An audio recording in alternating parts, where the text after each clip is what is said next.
Salve galera, eu sou o professor Rafael Corrêa e hoje eu venho trazer para vocês função quadrática, ou seja, função do segundo grau. Informações sobre parábola, vértice, estudos de sinais, tudo você vai encontrar no nosso vídeo aqui. Então, se você gostar do vídeo, peço que você curta, compartilhe com os seus amigos e para mais informações acesse lá o @bizu do tio Rafa, lá no meu Instagram, que aí você pode tirar dúvidas diretamente comigo e até me questionar por algumas situações lá no meu direct. Beleza? Sem mais delongas, vamos ao nosso vídeo de função polinomial do segundo grau. Salve galera, vamos lá falar agora aqui sobre a nossa função do segundo grau, ou também conhecida como função quadrática. Então uma função quadrática, ela tem a sua forma reduzida em f de x, que é igual a x ao quadrado, mais bx mais c, onde A, B e C são números reais, né? E o meu A é diferente de zero. Então, se você já assistiu o vídeo sobre função do primeiro grau, eu já te expliquei lá em função do primeiro grau por que o meu A tem que ser diferente de zero. O sentido aqui é o mesmo. Por que o A tem que ser diferente de zero? Porque se o meu A for igual a zero, eu teria 0x ao quadrado mais bx mais c.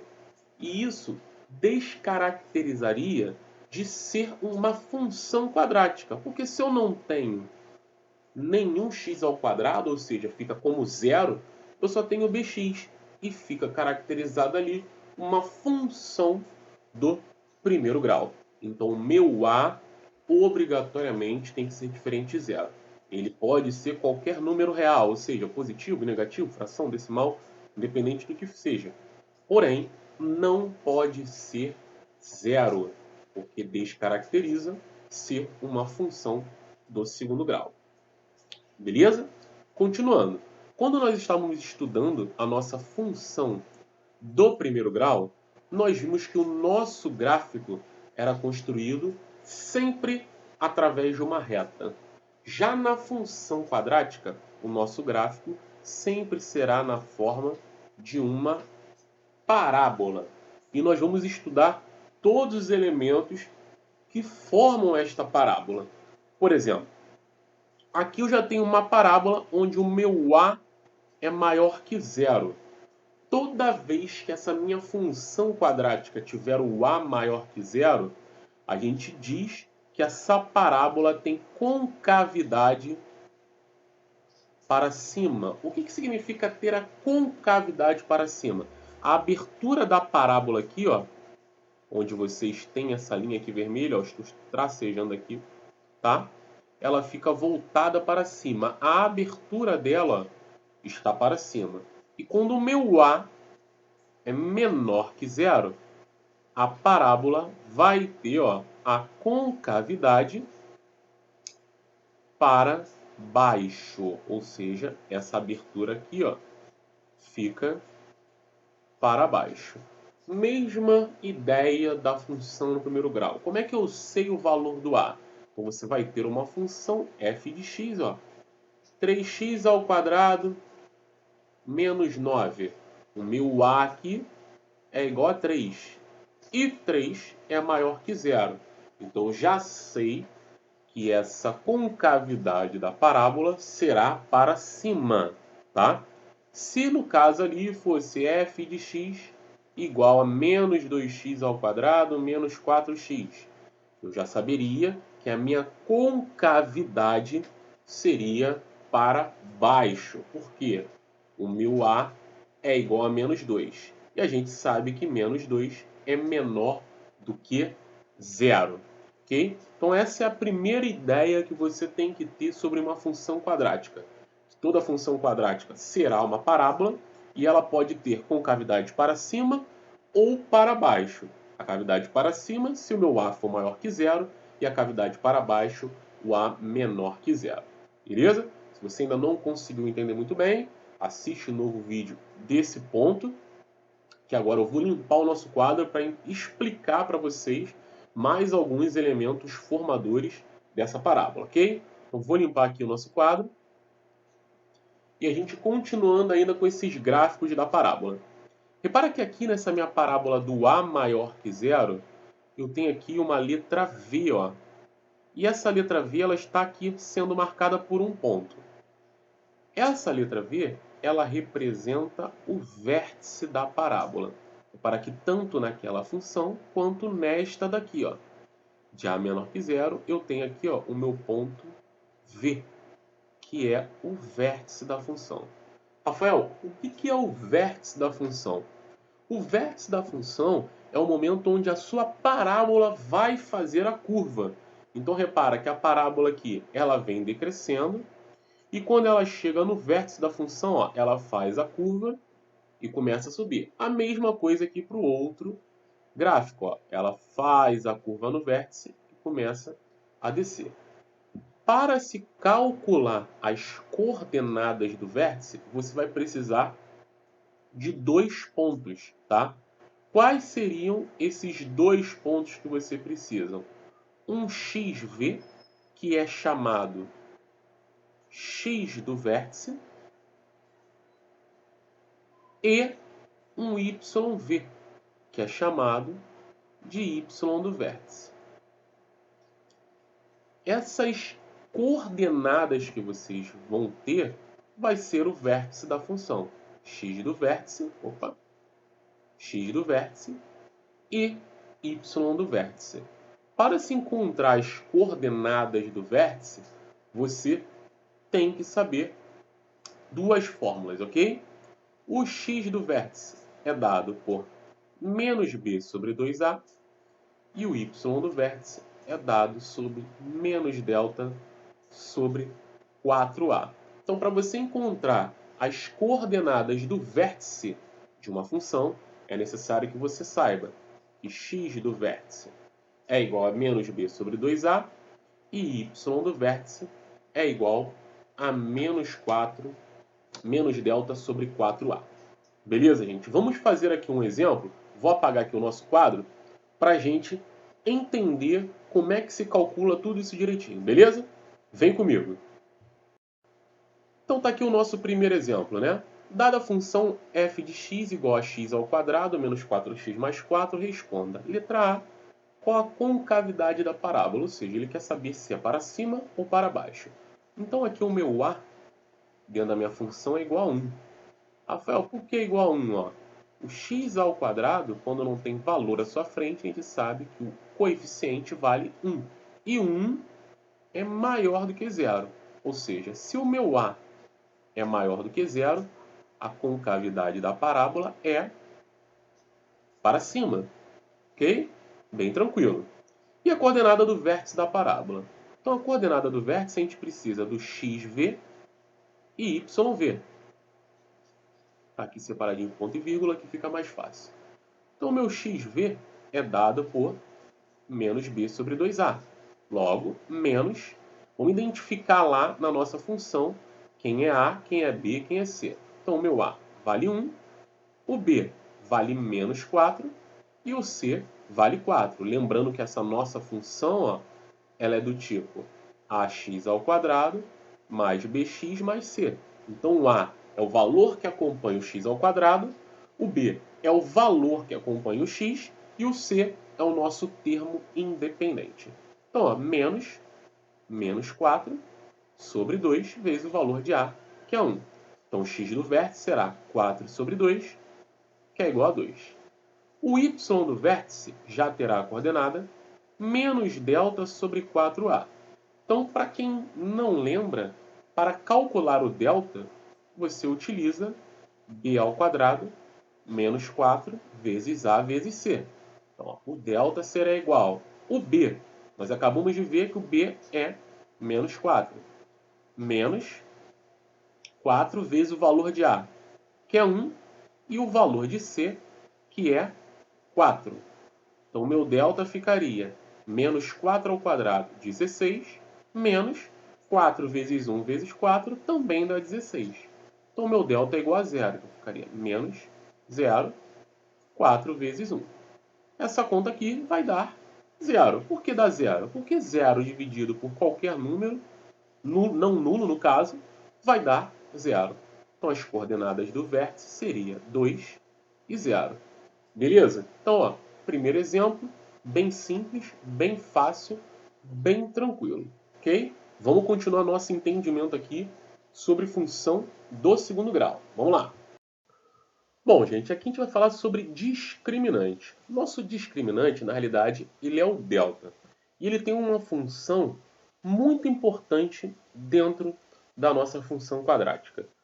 O seu delta, ele vai ter três situações. Quais são as três situações possíveis? O valor de delta que você pode encontrar é um delta maior que zero, ou seja, um valor positivo.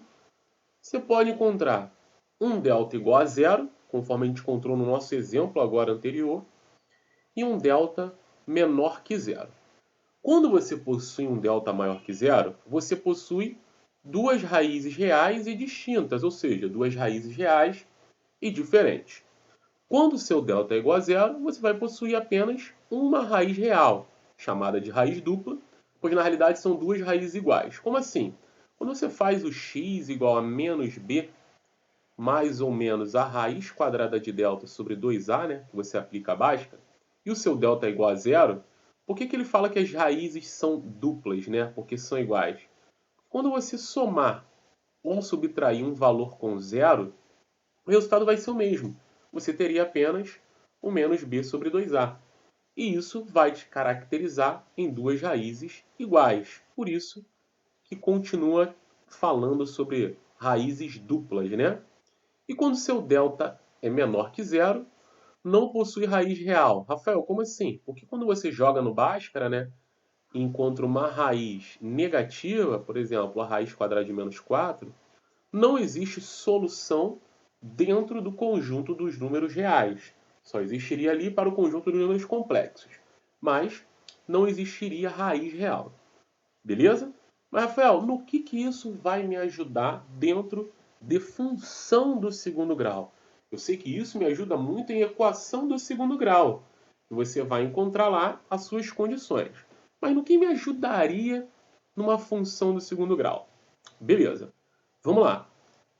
Você viu que a nossa parábola ela pode ter a concavidade para cima ou para baixo. E nós teremos aqui, ó, o nosso eixo x. Então, vou explicar aqui para vocês para ficar bem claro. O que isso quer dizer? Quando o meu delta ele é maior do que zero e você encontra duas raízes reais e distintas, você estaria encontrando x1 e x2, se fosse uma equação de segundo grau.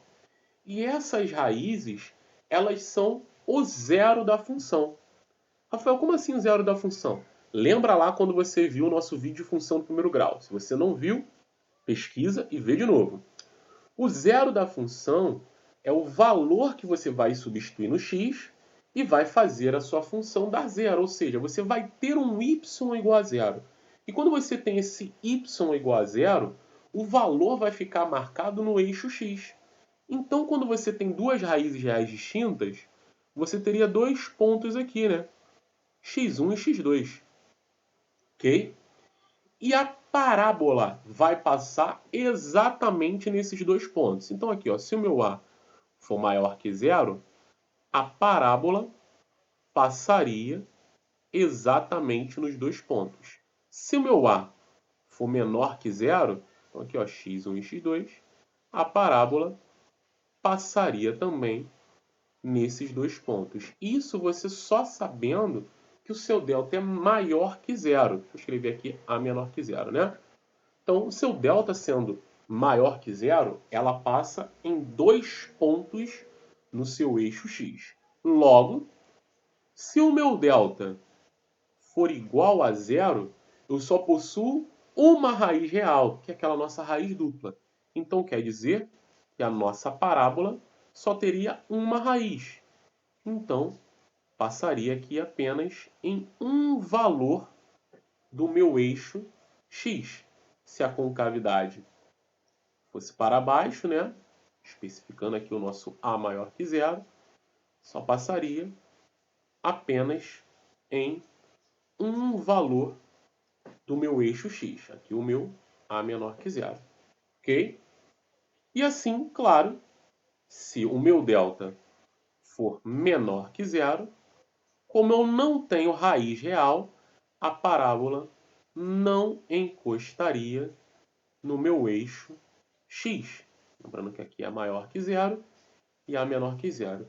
Então repara, só por você conhecer o discriminante, você já vai conhecer as características da sua parábola.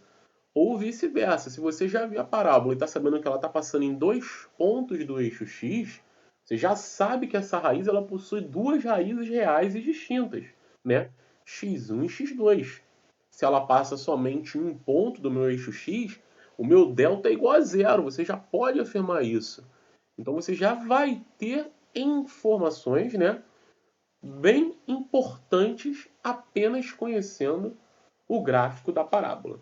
Ok, gente? Então, entendam que isso daí é muito importante, tá, para o estudo da sua função quadrática. Tranquilo? Dando seguimento aqui, vou dar uma limpeza no nosso quadro. Vamos lá. Vamos lá, gente. Vamos fazer agora a ideia de construção do gráfico da parábola. Então, para construir a parábola, primeiramente, deve-se determinar o par ordenado, né, do ponto V, do vértice da parábola. Ou seja, eu tenho que encontrar as coordenadas do vértice dessa parábola. Depois, determinar as raízes, né, se meu delta for maior que zero, ou a raiz, se o meu delta for igual a zero, e mais dois pontos substituindo y por qualquer valor conveniente, e encontrando as suas coordenadas x. Então, trace uma parábola passando pelos pontos encontrados, e se delta for menor que zero, não haverá raízes. Então, vamos lá. Vamos usar o nosso exemplo aqui. Construa o gráfico da função f de x igual a x ao quadrado menos 6x mais 8. Então, o nosso primeiro passo é encontrar as coordenadas do vértice. Então, ó, o x do vértice é menos b sobre 2a.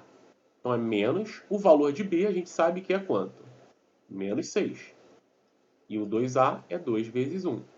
Então, ficaria 6 sobre 2, que é igual a 3. Essa é a minha coordenada do x do vértice. Então, o y do vértice é menos delta sobre 4a. Então, vou calcular o delta aqui ao lado. Delta é igual a b ao quadrado. Então, é menos 6 ao quadrado, menos 4, vezes a, vezes o c. Então, o meu delta seria 36 menos 32. Então, o meu delta é igual a 4. O meu delta é igual a 4, vai ficar menos 4 vezes 1, que é o valor de A. Então, menos 4 sobre 4, que é igual a menos 1. Então, significa que o meu vértice tem coordenada 3 e menos 1. Essa coordenada é onde a parábola vai fazer a curva. Ok? Segundo passo, encontrar as raízes da equação. Repara que o seu delta aqui, ó, o 4, ele é maior do que zero. Então você tem duas raízes reais e distintas, ou seja, duas raízes diferentes. A partir daqui eu vou continuar encontrando meu x1 e meu x2. Aplicando Bhaskara, para quem não lembra, eu vou descrever a fórmula aqui novamente. Ó. X igual a menos b, mais ou menos a raiz quadrada de delta sobre 2 vezes a. Então, meu x é igual a menos o valor de b, ó, que é menos 6, mais ou menos a raiz quadrada de 4 sobre 2 vezes 1. Então, meu x vai ser igual a 6 positivo, mais ou menos a raiz quadrada de 4, que é 2, sobre 2. Então, eu vou ter dois valores. Um somando, x1, né? 6 mais 2 sobre 2, que é igual a 8 sobre 2, é 4. E x2 é 6 menos 2 sobre 2, que é igual a 4 sobre 2, 2. O que isso quer dizer, Rafael, esses valores que eu encontrei? 4 e 2 são os valores onde a parábola vai passar no meu eixo x. É como se você tivesse uma coordenada ali, x4, y0 e x2, y0. Por quê? Quando você encontra esses valores, eles, por serem as raízes da equação, eles são os zeros da função. O que isso quer dizer? Se você pegar esses valores e substituir aqui, ó, em x² menos 6x mais 8, a sua conta dá zero. Vou fazer só com 2 para você ver. Depois você pode tentar aí na sua casa, no seu momento de estudo, testar com 4 e ver que vai dar zero. Olha só. 2² menos 6 vezes 2 mais 8. 2² é 4. Menos 12 mais 8. 4 menos 12 menos 8. Mais 8, ó, dá zero. E a gente sabe que o f de x pode substituir por y, né? Então eu sei que meu y é zero. É daí que sai aquela coordenada, ok? Então a gente já tem 3 coordenadas ali. Vou colocar mais uma. A coordenada que eu vou colocar aqui, ó, é uma dica importantíssima. Eu vou colocar a coordenada 0,8. Rafael, você criou essa coordenada 0,8?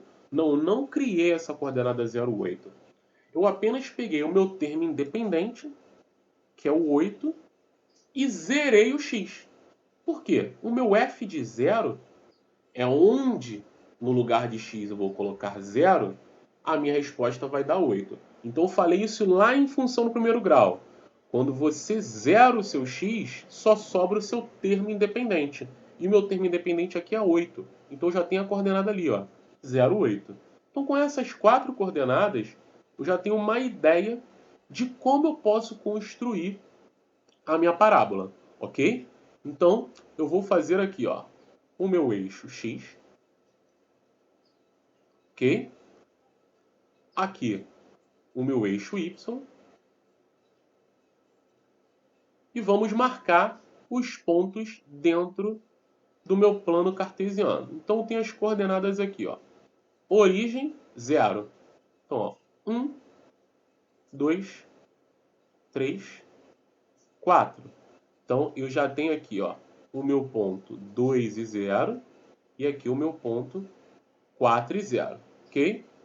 Ainda no x eu tenho a coordenada 3, que já está lá, e a coordenada menos 1 e y. Menos 1. Então, ó, perpendicular ao meu eixo y e uma perpendicular ao meu eixo x. Esse ponto aqui ficou um pouquinho torto, né? Deixa eu dar uma melhorada aqui, ó. Pronto, seria aqui. Esse ponto aqui que eu estou marcando de verde, ele é o vértice, ou seja, onde vai fazer a curva. Então aqui é o meu eixo x e aqui é o meu eixo y. Falta marcar a coordenada 0 e 8. Então, ó, 0, né? 1, 2, 3, 4, 5, 6, 7, 8. Ponto 8 estaria aqui. Então aqui é a minha coordenada 0 e 8. Com essas informações eu já consigo fazer o gráfico da função. Então, ó, a função ela passa aqui pelo ponto 8, desce até o ponto 2, ok? Aqui no vértice ela faz a curva, passando pelo 4 e segue o caminho dela, ok? Se você quiser encontrar mais um quinto ponto, no caso um valor maior que 4, por que maior que 4? Para eu saber onde ela vai encostar aqui, né, na sua interseção com y. Você pega o valor, digamos que eu tenho aqui um ponto 5, ok? E substitui lá na equação x² menos 6x mais 8. E onde tem x você coloca 5. Aí ficaria 5² menos 6 vezes 5 mais 8. Ficaria 25 menos 30 mais 8. 25 menos 30 dá menos 5 mais 8 dá 3. Então, ó, 1, 2, 3. A parábola passaria nesse ponto aqui, ó, 5 e 3. Olha lá, nesse ponto aqui, ok? Então, tá, desculpa, gente, feita a construção do gráfico. Então, dentro desse gráfico, quando você tem ali os dois pontos que passam, a gente pode encontrar alguns elementos aqui. Então, vamos lá, vamos entender aqui o gráfico, ó. O 2 e o 4, ó, que é onde a parábola corta, eles são o zero da função. Ok? O 8, quando ele está exatamente no eixo y, ele é o termo independente.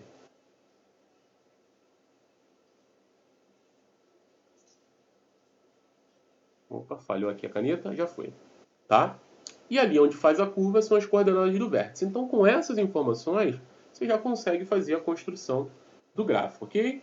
Então, você pode pegar aí umas outras funções e fazer a construção dos gráficos. Então, a ideia aqui é uma ideia básica para você ver como é que funciona a construção do gráfico. Beleza? Vamos fazer agora, desculpa aí, os estudos de sinais para a gente fechar essa nossa primeira ideia inicial aí de função quadrática, ok? Vamos lá. Vamos lá. Para fechar aqui a nossa parte aqui, o estudo dos sinais.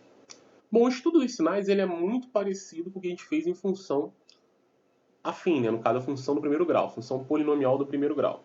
A diferença é que agora você vai ter uma parábola, tá? Então aqui já deixei esquematizado de uma forma mais simples para você entender, só que eu vou utilizar o exemplo do gráfico anterior que a gente construiu junto, tá? Então eu vou mostrar aqui para vocês, ó. Ele te dá aqui uma situação com delta maior que zero. Eu vou te mostrar, tá? De uma forma mais clara. Nós utilizamos, no nosso exemplo anterior, a função f de x, x ao quadrado menos 6x mais 8. E eu vou te explicar a respeito disso. O que ele quer dizer com esse delta maior que zero? Então repara que aqui no delta maior que zero ele te deu um y maior que zero aqui, um y maior que zero aqui, um y menor que zero aqui, x1 e x2. O que são todas essas informações? Então, olha só, no nosso gráfico anterior, eu vou fazer somente o eixo x, tá? Para ficar mais fácil de vocês entenderem aqui como é que fica a nossa aplicação. Então, ficaria assim, ó. Aqui é o nosso eixo x, ok? Então, a nossa parábola, no exercício anterior, ela tinha ficado assim. Onde aqui era o meu x1, né? E o meu x2 com valores de 2 e 4. Então, esse gráfico aqui é parecido exatamente com esse daqui, onde eu fiz a seta. O que isso quer dizer, Rafael? Aqui, ó, tudo que tem para cá é o momento que a minha parábola, ou seja, está chegando na parte onde o meu y é positivo. Ó. Isso daqui é onde o meu y é positivo. São todos os valores que você, após o menos 2, ou seja, menores que menos 2, escrever até aqui para ficar identificado, o meu y vai ser maior que zero. E para cá, ó, são os valores maiores, né, que 4, que você encontraria y também maior que zero, ou seja, você teria valores positivos. Presta atenção aqui, ó. Então, eu vou pegar aqui um valor menor do que 2. Vou pegar aqui o 1, por exemplo. Se eu pegar esse 1 e substituir na minha função, né, o meu valor vai ser um valor positivo. Olha só. 1 ao quadrado menos 6 vezes 1 mais 8. Então fica 1 menos 6 mais 8. 1 menos 6 menos 5. Mais 8 dá 3 positivo. Ok?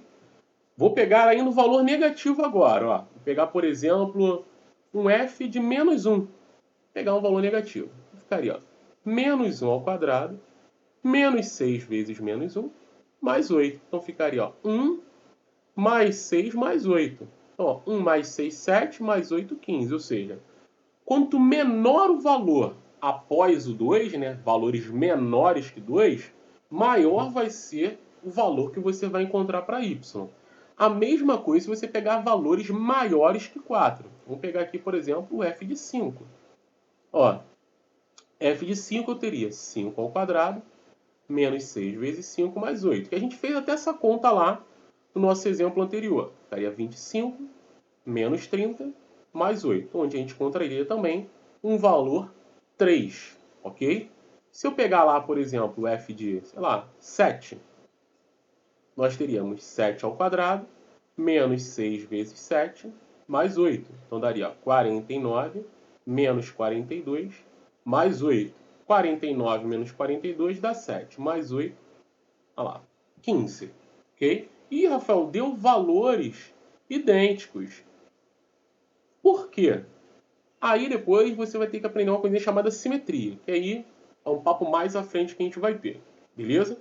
Mas a ideia é que vocês vejam que qualquer valor que você pegou quando o seu x for menor do que 2 ou o seu x for maior do que o seu 4, o y sempre foi maior que zero. E isso para o nosso exemplo, ok? E tudo que tiver aqui dentro, ó,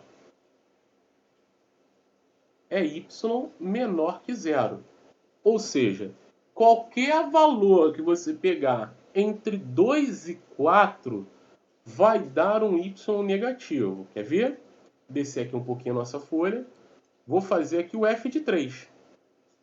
Então ficaria 3 ao quadrado menos 6 vezes 3 mais 8.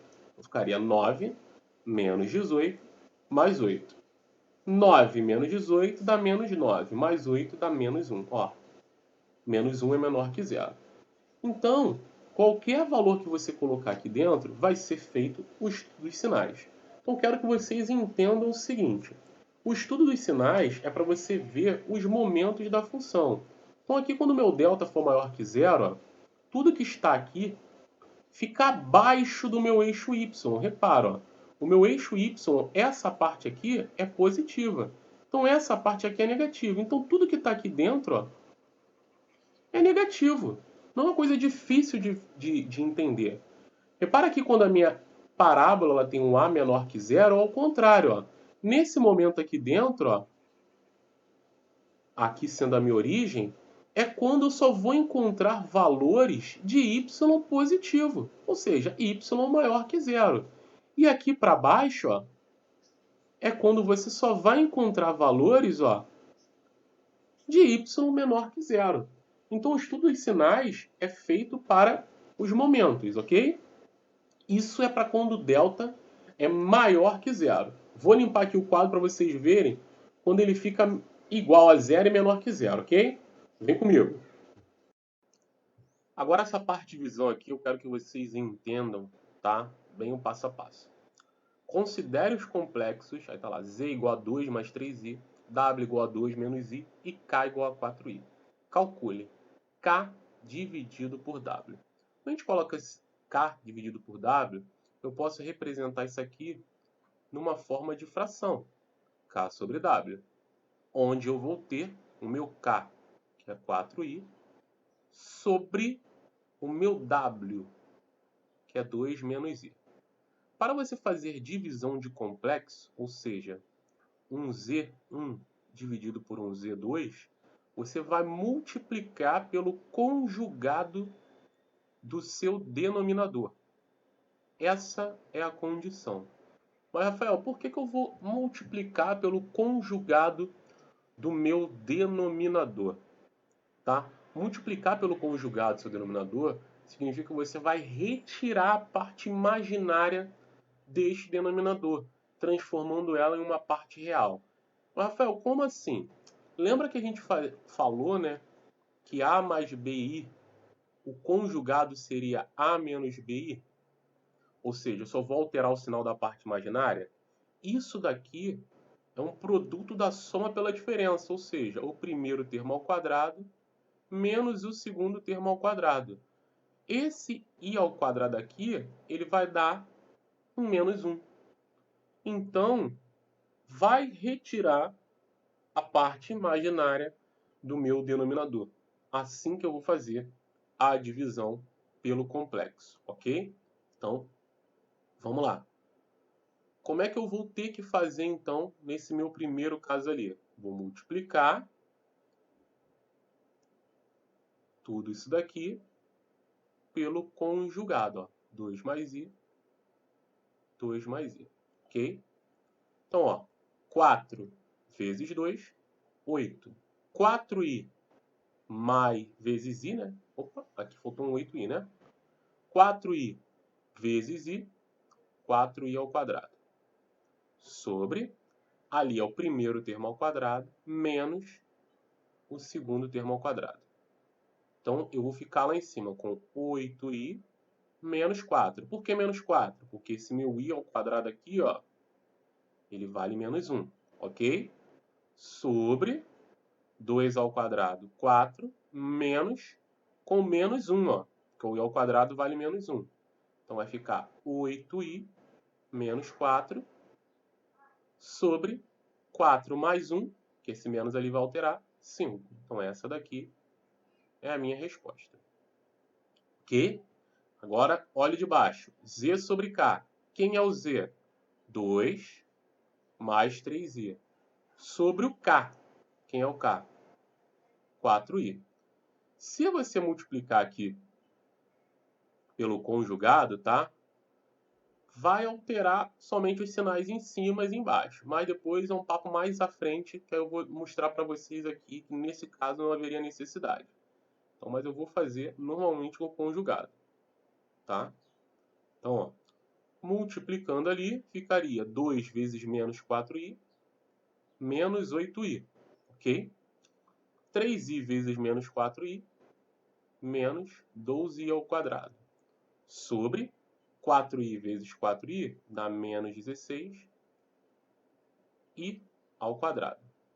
Então, lá em cima vai ficar ó, menos 8i, mais 12, por que mais 12? Porque aquele i ao quadrado ali vale menos 1, sobre 16 positivo, ok? Agora vamos lá. Repara que o 8, o 12 e o 16, todos são divisíveis por 4. Então eu vou dividir toda a minha conta por 4, ou seja, estou fazendo o processo de simplificação. 8 dividido por 4, 2. 12 dividido por 4, 3. 16 dividido por 4, 4. Essa é a sua resposta. Se você quiser simplificar mais ainda, aí já é uma coisinha mais à frente, tá? Eu vou separar isso daqui em duas frações, ó. Menos 2i sobre 4, mais 3 sobre 4. Então, eu posso simplificar esse 2i e o 4 aqui por 2 ainda. Então, ficaria menos i sobre 2, mais 3 sobre 4. Então, ó, ainda fui um pouquinho mais além de simplificação, deixando aí em forma de duas frações. Beleza? Então, isso daí é divisão de complexos. Vamos agora à nossa parte de potência.